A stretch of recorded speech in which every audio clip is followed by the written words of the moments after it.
Hello sun moon Venus sun rising Aries. तो ये reading होगी आपकी दिसंबर की वीकली रीडिंग, जो कि होगी 11 दिसंबर से लेकर 17 दिसंबर तक के लिए। तो चलिए शुरू करते हैं। तो एरीज, यहाँ पर मुझे आप सेकंड चांस देते हुए दिख रहे हैं किसी पर्सन को। अगर कोई पास्ट पर्सन है जिसके साथ आपकी रिलेशनशिप ज़्यादा अच्छी नहीं थी, तो आप उस पर्सन को सेकंड चांस देते हुए मुझे दिख रहे हैं कि आपके साथ न्यू बिगैनिंग करें। पर अगर ये वो पर्सन नहीं है, हो सकता है कुछ लोगों के लिए हो और कुछ लोगों के लिए ऐसा हो कि वो अपने आप को सेकंड चांस दे रहे हैं, अपनी वैल्यूज़ देख रहे हैं कि वो क्या डिज़र्व करते हैं और अपने आप को सेकंड चांस दे रहे हैं कि वो किसी न्यू पर्सन के साथ कुछ न्यू स्टार्ट करें, स्पेशली रिलेशनशिप में। बाकी ये मुझे काम के हवाले से भी लग रहा है कि आप अपने वर्क प्लेस पर कुछ न्यू और क्रिएटिव कर रहे हैं जो आपको फ़ायदा दे, या पास्ट में अगर आपको नुकसान हुआ था तो उसके बावजूद आप आगे बढ़ रहे हैं और कुछ न्यू करने में लगे हुए हैं, उसको ही कंटिन्यू कर रहे हैं, काम को कुछ न्यू शुरू कर रहे हैं।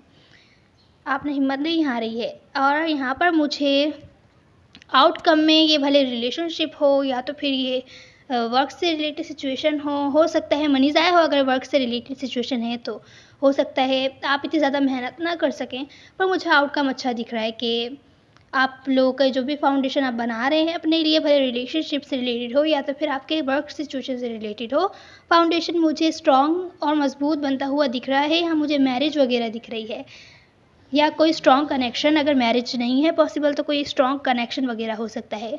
और अगर ये मैरिज है तो मुझे यहाँ पर दिख रहा है, अगर ये वर्क से रिलेटेड सिचुएशन है तो मुझे भी यहाँ पर भी आपको मनी में फ़ायदा होता हुआ दिख रहा है। तो एरीज, यहाँ पर मुझे स्ट्रॉन्ग फीलिंग्स ये आ रही हैं आपके न्यू मैसेजेस में कि कोई अगर पर्सन आपकी लाइफ से चले गया है, अगर कुछ लोगों के साथ ऐसा हुआ है, पास्ट पर्सन जो है आपका, वो आपकी लाइफ से अगर चले गया है, 5 महीने हो गए हैं, 5 हफ्ते हो गए हैं या 5 दिन हो गए हैं, बातचीत नहीं हुई है, आपको लॉस्ट एंड अलोन फील हो रहा है, डिप्रेस्ड एंड आइसोलेटेड फील हो रहा है, तो मुझे लगता है कोई आपकी लाइफ में वापस आना चाहता है, या हो सकता है इस वीक आए जिसने आपको बहुत बुरी तरीके से हर्ट किया है, या आप हर्ट हैं उसकी किसी बात की वजह से, आपको धोखा फील हो रहा होगा, डिसऑनेस्टी, या बहुत बुरी तरीके से आपको धोखा फील हो रहा है। आप अगर डिप्रेस्ड है किसी पर्सन से जिससे आप डिस्कनेक्ट हैं, या आपने उस पर्सन को छोड़ दिया था, वो पर्सन आपकी लाइफ में वापस आना चाहता है। तो मुझे लगता है जब ये पर्सन आपकी लाइफ में वापस आएगा तो आपको इस पर्सन के बारे में डिसीजन बनाना होगा, और शायद आप बना नहीं पाएँ, आप कंफ्यूज हो जाएं, आपको समझ नहीं आए कि आपको क्या डिसीजन बनाना चाहिए। यहाँ पर मुझे ओवरऑल एनर्जी में दिख रहा है कि कोई आपसे माफ़ी मांगने आना चाहता है, क्योंकि आपके साथ उसकी विशेस जुड़ी हुई हैं और शायद आपकी भी जुड़ी हुई हैं। 8 महीने, 8 हफ्ते, 8 दिनों से अगर डिस्कनेक्ट हो गया था, आपसे इमोशनली बातचीत नहीं कर रहा था, या 5 हफ्ते, 5 महीने, 5 दिनों से, तो मुझे ये वापस आता हुआ दिख रहा है। यहाँ 2 कार्ड्स वापस आने के आए हैं। इमोशनली कनेक्ट होना चाहता है, फिजिकली भी कनेक्ट होना चाहता है। तो ये पर्सन अभी भी आप पर होल्ड ऑन किया हुआ है, आपके साथ रिलेशनशिप का स्ट्रॉन्ग फाउंडेशन चाहता है, कमिटमेंट चाहता है।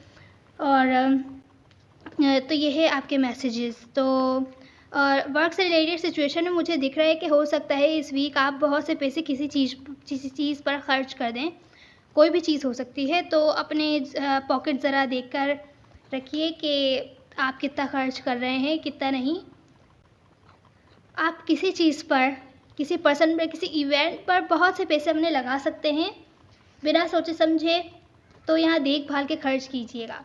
तो अगर आप किसी स्पेसिफिक पर्सन से डील कर रहे हैं तो उनकी फीलिंग्स आपकी तरफ देखते हैं, और इस वीक के उनके क्या एक्शंस होंगे आपकी तरफ वो भी देखते हैं। यहाँ कभी कभी मैं कार्ड निकालती हूँ तो सोचती हूँ शायद गलत निकल रहा है, मुझे फिर से निकालना चाहिए, पर नहीं, ये सब कॉन्फिडेंस नहीं होता। ये देखिए, यहाँ जब मैं आपके लिए कार्ड शफल कर रही थी तो तब भी ये कार्ड आया था, और अभी फिर से ये आउटकम में कार्ड निकला है। तो आउटकम में सबसे पहला कार्ड है आपके रिलेशनशिप्स के मामले में जिस स्पेसिफिक पर्सन से आप डील कर रहे हैं। 7 ऑफ सोर्ड्स आपसे झूठ बोल रहा है, आपको धोखा दे रहा है, जिसकी वजह से हो सकता है इस वीक आपका इस पर्सन से ब्रेकअप हो जाए, आपका बहुत ज़्यादा हार्ट ब्रेक हो, या ऐसा हो सकता है ऐसा पास्ट में हुआ हो। ठीक है, इस पर्सन ने आपको कोई झूठ बोला हो, धोखा दिया हो, जिसकी वजह से ब्रेकअप हो गया हो, लड़ाई झगड़े हुए हो, आपको रियलाइज़ हुआ हो कि ये पर्सन आपको धोखा दे रहा है, या आपको पता चला हो और आपका बहुत ज़्यादा हार्ट ब्रेक हुआ हो। ऐसा भी हो सकता है इस पर्सन ने आपको थर्ड पार्टी पे रखा हो। तो मुझे इस वीक हो सकता है, अगर ये पास्ट में हुआ है जिन लोगों की लाइफ में, तो इस वीक मुझे रिकन्सिलिएशन होती हुई दिख रही है। और जो भी अपॉर्चुनिटी होगी स्लो आएगी, मतलब आप वेट करेंगे अगर इस पर्सन का कि ये पर्सन आपकी तरफ कब आएगा। हो सकता है इस वीक के बाद आए, इस ये वीक एंड होने के बाद, क्योंकि इस वीक की एनर्जीज़ के एंड में ही ये कार्ड 3 ऑफ कप्स। तो आप मिलके काम करने वाले हैं इस पर्सन के साथ। जो भी पास्ट के नेगेटिव थॉट्स या नेगेटिव जो भी नेगेटिविटी थी पास्ट की, वो आप पास्ट में छोड़कर आगे बढ़ेंगे इस पर्सन के ही साथ, पर स्लोली। तो ये अगर पास्ट में हुआ है तो, और अगर ये पास्ट में नहीं हुआ तो मुझे लगता है इस वीक आपको पता चलने वाली है इस पर्सन की कोई ना कोई धोखेबाजी, या जिससे आपका हार्ट ब्रेक हो सकता है। तो इस बात का ध्यान रखिएगा। ये थी आपकी वीक की ओवरऑल एनर्जी। आप जो आपका चैलेंज है इस वीक का वो इस टाइप का है कि आप चाहते हैं कोई आपकी तरफ कोई ऑफ़र लेकर आए या आपको कुछ ना कुछ ऑफ़र करे। कोई स्पेसिफिक पर्सन ही है अगर आपकी लाइफ में, तो जिसके बारे में हम बात कर रहे थे अभी। तो आप चाहते हैं पर्सन आपको कुछ ना कुछ ऑफ़र करे, या आप इस पर्सन को कुछ ऑफ़र करना चाहते हैं, रोमांटिक या फ्रेंडशिप। मुझे रोमांटिक ख़ास तौर से लग रहा है कि कुछ आप ऑफ़र करना चाहते हैं इस पर्सन को कोई ना कोई अपॉर्चुनिटी। हो सकता है इस वीक पर्सन आपके पास आए भी, या मुझे आप बढ़ते हुए दिख रहे हैं। क्लैरिफाई करते हैं हम ये आगे चल के। मुझे इस पर्सन की फीलिंग्स में ऐसा लग रहा है कि ये पर्सन ऐसा फ़ील कर रहा है कि आप इस पर्सन को सेकंड चांस नहीं देंगे, क्योंकि आपको धोखेबाजी पता चल गई है इस पर्सन की अब। तो आप इस पर्सन को अब सेकंड चांस नहीं देने वाले, क्योंकि आप अपनी लाइफ में कॉन्फ्लिक्ट्स वगैरह नहीं चाहते। अगर ये इस पर्सन से आपकी बहुत ज़्यादा बहस या लड़ाई झगड़े होते हैं, तो आप ये ऐसा नहीं चाहते। ये पर्सन आपको ऐसा व्यू करता है कि आप अपनी लाइफ में लड़ाई झगड़े चाहते ही नहीं हैं, ड्रामा टाइप सिचुएशन चाहते ही नहीं हैं, तभी आप इस पर्सन को सेकंड चांस नहीं देना चाहेंगे। ये पर्सन ऐसा फ़ील करता है आपके बारे में। तो इस पर्सन को लगता है आप इस पर्सन के साथ रिकन्सिलिएशन भी नहीं चाहते, और अगर न्यू बिगेनिंग नहीं चाहते, या किसी और न्यू पर्सन के साथ न्यू स्टार्ट करना चाहेंगे आप। ऐसा इस पर्सन की फीलिंग्स है आपकी तरफ। ये पर्सन आपके साथ इस कनेक्शन में ग्रोथ चाहता है, पर अगर इस पर्सन ने आपको कोर्ट में छोड़ दिया था या आपने इस पर्सन को, ये पर्सन आपके पास वापस आना चाहता है। ये इस पर्सन के ही कार्ड्स थे।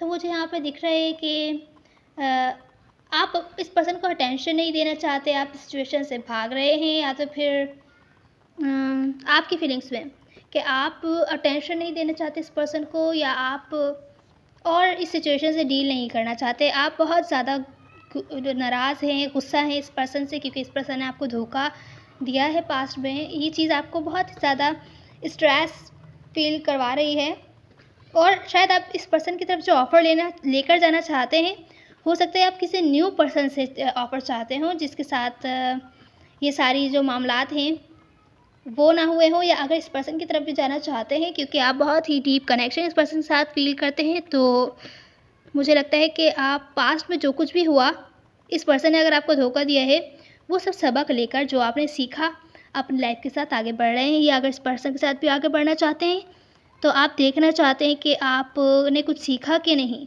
अब आपको आगे क्या स्टेप लेना है इस पर्सन की तरफ या किसी न्यू पर्सन की तरफ। ऐसा भी हो सकता है। तो मुझे स्पेशली ये कोई पास्ट पर्सन ही लग रहा है जो आपकी लाइफ में वापस आ रहा है, क्योंकि ये पर्सन आपके साथ ग्रोथ चाहता है, आगे बढ़ना चाहता है, पर ये सिचुएशन आपको बहुत ही ज़्यादा स्ट्रेस फील करवाती है। पर मुझे लगता है यही आपका डेस्टिनी का पार्ट था। आपको इस सिचुएशन से कुछ ना कुछ सीखने के लिए मिला। अगर पास्ट पर्सन को आप छोड़ रहे हैं, तो मुझे नहीं लगता इस पर्सन ने आपका टाइम वेस्ट किया है, आपने कुछ ना कुछ सीखा है। इसीलिए लोग आपकी लाइफ में आते हैं, आपको हर्ट करते हैं, ऐसा फ़ील करवाते हैं कि बुरा फील करवाते हैं, लेकिन असल में वो सब जानबूझ के ही हो रहा होता है। ये सब लिखा हुआ होता है कि आप कुछ सीखें। तो एरीज़ यहाँ पर आपकी एडवाइस में है कि इस पर्सन की तरफ या अपनी लाइफ के किसी भी पार्ट के लिए जो भी आप डिसीजन लेंगे, बहुत ही सोच समझ कर प्लानिंग करके आगे बढ़िएगा। जो भी डिसीजन लीजिएगा सोच समझ के लीजिएगा। अगर आप इस पर्सन के साथ इस कनेक्शन को एंड करना चाहते हैं, तो भी सोच समझ के लीजिएगा, क्योंकि मुझे यहाँ लग रहा है कि इस पर्सन ने आपको बहुत ज़्यादा हर्ट किया है, और आपको बैक स्टैप फील हो रहा है कि बहुत बुरी तरीके से इस पर्सन ने आपको हर्ट किया, या आप इस पर्सन की किसी बात से हर्ट हैं, या इस पर्सन ने नहीं तो आपकी लाइफ की किसी भी सिचुएशन ने आपको हर्ट किया होगा। तो यहाँ पर एडवाइस में आ रहा है, तो इससे हील हो जाइए, क्योंकि इस वीक मुझे लगता है आपकी तरफ कोई सोलमेट है आपका, वो आपको मिल सकता है, और वो आपको नहीं मिल पाएगा अगर आप कम्प्लीटली हील नहीं होते इस हर्ट से। या तो जिस पर्सन से आप डील कर रहे हैं वो ही आपके सोलमेट हैं और सिखा रहे हैं आपको कुछ कि आप किस तरह जो पहले हर्ट हो और फिर उन सिचुएशन से आप अपने आप को हील कैसे करें। तो किसी को अपनी लाइफ से कट करने के लिए फ़ौरन से ही डिसीजन नहीं लेना है, ठीक है। बहुत ही सोच समझ के डिसीजन लेना है। कोई भी अगर कोई सिचुएशन हुई है, आपको हर्ट हुआ है, तो क्यों हुआ है, इस पर्सन ने आपको हर्ट क्यों किया है और इस पर्सन ने ऐसा क्यों किया कि आप कुछ था जो आप कुछ गलती कर रहे थे। तो इस दूसरे पर्सपेक्टिव से भी देखिए कि इस पर्सन को कैसा फ़ील हो रहा होगा। हो सकता है आपकी कोई बात बुरी लगी हो इस पर्सन को, इस वजह से ये पर्सन ऐसा कर रहा हो कि अब आपको हर्ट हो रहा हो। तो यहाँ पर मुझे दिख रहा है कि अगर आपको ज़्यादा बुरा फ़ील हो रहा है तो बेहतर है थोड़ा ब्रेक लीजिए। थोड़ा ब्रेक ले सकते हैं आप अपने ऊपर ध्यान देने के लिए, सोचने के लिए, हील होने के लिए। उसके बाद इस पर्सन के पास आप वापस आ सकते हैं। और जो लोग सिंगल हैं, तो मुझे यहाँ पर न्यू कोई सोलमेट आपकी तरफ आता हुआ दिख रहा है जो आपकी हेल्प करे। और बिज़नेस वगैरह के मामले में मुझे दिख रहा है आपके पार्टनर आपको कोई ऐसा मिल सकते हैं जो आपके बिज़नेस वगैरह में, काम में हेल्प करें। या कोई ऐसा साइड से पर्सन हो सकता है जो आपके मनी गेन में आपकी हेल्प करे। अगर आपको पहले धोखा मिला था अपने काम में, तो कोई न्यू पार्टनर ऐसा आपकी तरफ आता हुआ दिख रहा है जो आपकी हेल्प करे। तो एरीज़, ये थी आपकी रीडिंग। अब देखते हैं अगर आप किसी स्पेसिफिक पर्सन से डील कर रहे हैं तो वो आपसे क्या कहना चाहते हैं सीक्रेटली। हारा मैं अब ले आया पास तेरे, दुनिया की ना सुनना तू, दिल में है तू मेरे। दे एक मौका मुझको ज़रा बिगड़ा बना लूँ, तुझसे दिल ये रोशन है शाम और सवेरे। मेरे पे मैं मैटर नहीं करता है, सब एनर्जीज होती हैं। उम्मीद है आपको कोई ना कोई हेल्प मिली होगी, आपको अच्छा होगा। Now see you in the next one. God bless you.